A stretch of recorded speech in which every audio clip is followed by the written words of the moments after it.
პირველი ქართული რევანში შედგა. რომან დოლიძემ მორიგი ისტორია ჩაწერა ქართული MMA-ში.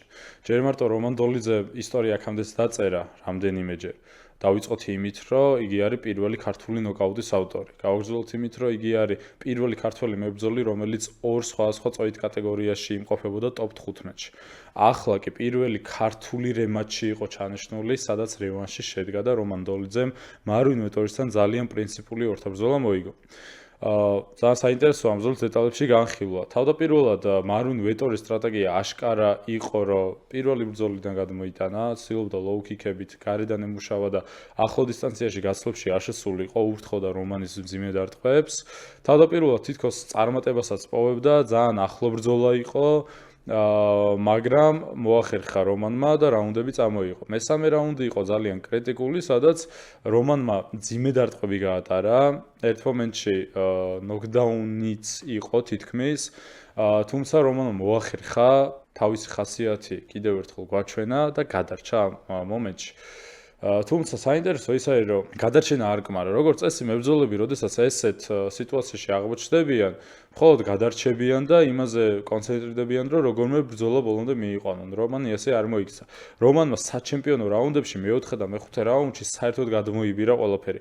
მეოთხე მეხუთე რაუნდში, რომელიც ყველაზე მნიშვნელოვანი რაუნდები არის 5 რაუნდის განმავლობაში, დაამტკიცა, რომ შეუძლია საჩემპიონო ბრძოლის ჩატარებაც და შეუძლია, რომ 25 წუთი უპრობლემოდ იჩხუბოს. რომანთან მეც მივარჯიშია და სმენია მისგანაც, რომ მას მეორე კარდიო ერთვება ხოლმე და როდესაც გრძელვადიანი არის ბრძოლა და რაღაც დიდხანს იწყება, ეს მხოლოდ მისთვის არის სასარგებლო და ეს კიდევ ერთხელ დაამტკიცა.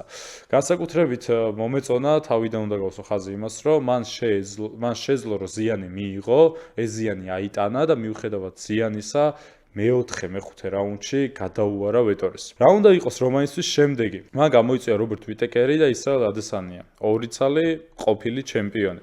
რობერტ ვიტეკერი წაგებების სერიაზე არის, ვიტეკერი არც კი ვიცი რამდენად აპირებს საერთოდ ბრძოლაში დაბრუნებას. ორაზროვან ინტერვიუებს აძლევს ხოლმე, ისიც თქვა, რომ შეიძლება აღარ იბრძოლოს, ისიც თქვა, რომ შეიძლება დაბრუნდეს. თან ადესანია და ვიტეკერი ახლა ერთად ვარჯიშობენ და ეს შეიძლება რაღაც ახალი ჩაფთერი იყოს ვიტეკერისთვის. ისრაელ ადესანიაც იმავოთან მარცხის შემდგომ ისეთი შთაბეჭდილება დამჭა, რომ ფსიქოლოგიურად ძალიან გატყდა. რამდენად უნდა მას კვლავ დაბრუნება ოქტაგონში, რამდენად უნდა რომ კიდევ იბრძოლოს ესეთი ბრძოლები, რომელიც არასაჩემპიონო იქნება, არ ვიცი. საინტერესოა, რას შემოსთავაზებს UFC რომან დოლიძეს. მე ვფიქრობ, რომ რამდენიმე ალტერნატივა ტოპ 5-სა და ტოპ 10-ს მიღმაც არის რომანისთვის. ბრძოლები, რომელსაც ძალიან დიდი გამოხმაურება შეიძლება მოყვეს. რომანი ამაში კი ექსპერტია. კევინ ჰოლანდთან აიღო ესეთი ბრძოლა, რომელიც მას რეიტინგულად არანაირი ბენეფიტს არ აძლევდა, თუმცა ჰოლანდი იმდენად დიდი სახელი იყო, რომ მისი დამარცხება მას ძალიან წაადგა. ასეთი მებრძოლი არის შარა მაგომედოვი. შარა მაგომედოვი აქამდეც გამოუწვევია რომან დოლიძეს. და ეხლა კი ლოგიკური არის, რომ შარას რაღაც ძლიერი ტესტი მისცენ. არ ვიცი ეს ბრძოლა რამდენად შედგება, იმასაც გეტყვით, რომ ჩემი აზრით რეიტინგებიდან გამომდინარე შარა საერთოდ არ იმსახურებს ისეთ შანსს, რომ ტოპ მერვე მებრძოლს ეჩხუბოს, თუმცა რომანისგან არ გამიკვირდება, რომ ეს ბრძოლა აიღოს, ზუსტად იმიტომ, რომ შარას ცემა უნდა, მარტივად რო ვთქვათ. ტოპ 5-ს მიღმა არ ამგონია, რომ რომელიმე სხვა ბრძოლას დათანხმდეს დიდად, შარას გარდა. იგი მხოლოდ წინ იყურება, უნდა რომ სატიტულო ორთაბრძოლაში ჩაერთვას და დარწმუნებული ვარ, რომ ერთი კარგი მოგება მისთვის საკმარისი იქნება იმისთვის, რომ სატიტულო ორთაბრძოლა დაიმსახუროს. რომანი ახალი სისხლი არის ელიტაში, ტოპ 5-ში. ამ წონას საკმაოდ უჭირს იქიდან გამომდინარე, რომ ჩემპიონები ძალიან ხშირად შეიცვალნენ და მაინც და მაინც ნახოთ დუპლესისი როგორ მოახერხებს თავისი, ასე ვთქვათ, ფესვების გადგმას ამ დივიზიონში, მაგრამ ნაკლებად მგონია, რომ დუპლესისი რაღაც ძალიან გოუთი იქნება ამ წონის. მოკლედ დივიზიონი სუსტად არის, ახალ სისხლს ეძებენ და რომან დოლიძე იდეალური კანდიდატურა არის იმისთვის, რომ სატიტულო ორთაბრძოლაში ჩაერთვას ერთი მოგებითაც კი.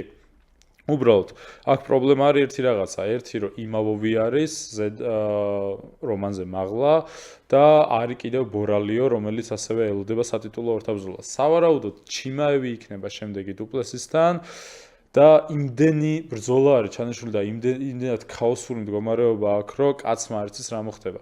ასევე გასათვალისწინებელია ფაქტორი, რომ ასეთ ქაოსურ სიტუაციაში ხშირად ხდება და სატიტულო ორთაბრძოლები იშლება, რომელიმე ამოვარდება ხოლმე და შემცველს ეძებენ. რომან დოლიძე კი ნამდვილად არის ის მებრძოლი, რომელიც short notice ბრძოლას იღებს უპრობლემოდ. ზუსტად იმის გამო, რომ იგი გამუდმებით ფორმაშია და გამუდმებით ვარჯიშობს. გვახსოვს ჩვენ ენტონი სმითთან ძალიან short notice-ზე აიღო მან ორთაბრძოლა და უშასოდ გადაუარა მას.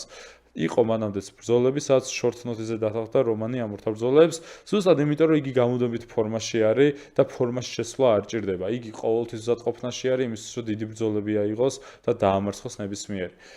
ერთი სიტყვით, რომანმა კიდევ ერთი გვერდი დაწერა ქართული MMA-ის ისტორიაში. შეგახსენებთ, რომ იგი არის პირველი ქართული MMA-ის ქართული ნოკაუტის ავტორი UFC-ში. ასევე მან ახლა პირველი ქართული რევანში აიღო და იგი არის ასევე პირველი, რომელიც ორ სხვადასხვა წონითი კატეგორიის top 15-ში იმყოფებოდა. წარმატებები რომანს, თქვენ კი გეტყვით, რომ გამოიწეროთ Soza Fight Corner როგორც YouTube-ზე, ასევე TikTok არხზე, რათა არ გამოტოვოთ მსგავსი ვიდეოები. აბა დროებით.